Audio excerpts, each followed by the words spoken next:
My name is David Westwood. I'm a member of the Doncaster RSL Subbranch, and I served in the RAAF during World War II. My designation in those days was trainee RDF mechanic, RDF standing for radio direction finding.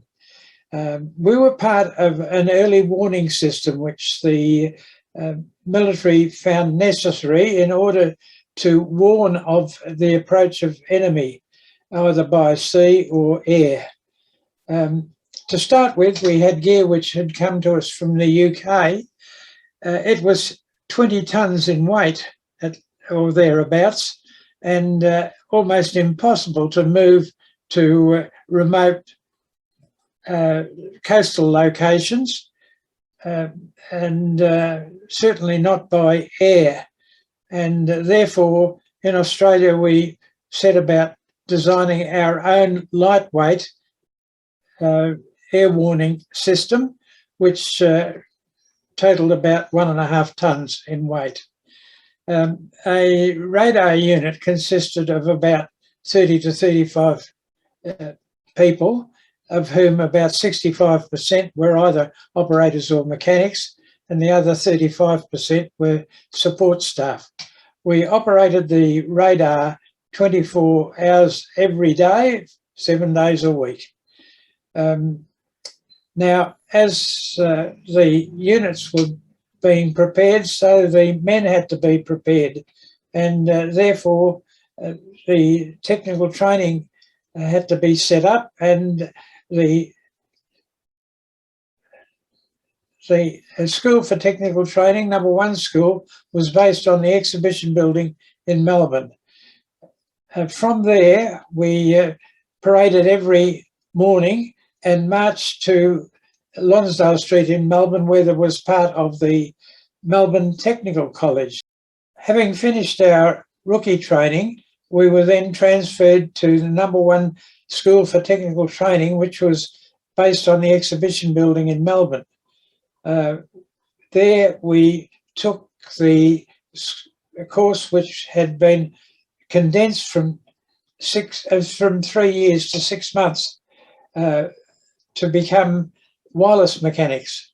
Now, there was great secrecy over what we were doing, and every morning when the drill instructor paraded us and then marched us to our school, we used to hear this little ditty: "A wise old owl lived in an oak. The more he saw, the less he spoke. The more he spoke, the less he heard. Why can't we be like that old bird?"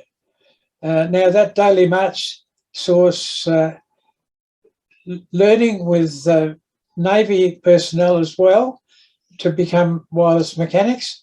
And at the end of 6 months, we graduated. And at that time, I was nominated for RDF conversion. So we went to the RDF school, which was based in Richmond in New South Wales, which was different to the Melbourne Technical College training, because there we had no textbooks. We had to carry everything in our heads. We weren't allowed to make notes and take them out of the classroom with us. Having successfully completed that course, I was then posted to Western Australia, and I was in 2 different locations there, one in the south at Cape Naturalist and one in the north at Cape Leveque. From Cape Leveque, I was posted to join a unit which was preparing for overseas service. We didn't know where, but we practiced erecting and dismantling our radar unit to the point where we could have it up and running within 1 day. We took that unit north with us to Brisbane and embarked on a Liberty ship there for Morotai.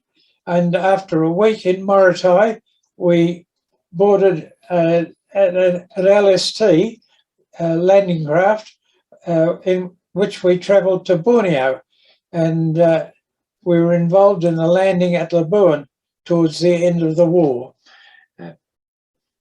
from Labuan, we were transferred across to an island in Brunei Bay, and associated with us was an Army ACAC unit.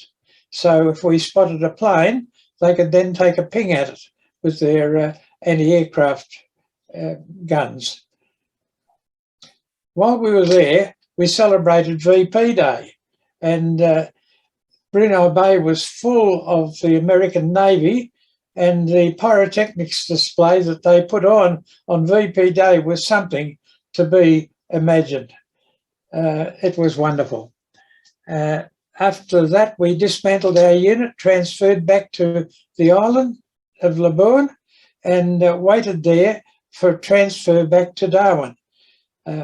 Fortunately, I had a lovely Catalina flight to Darwin.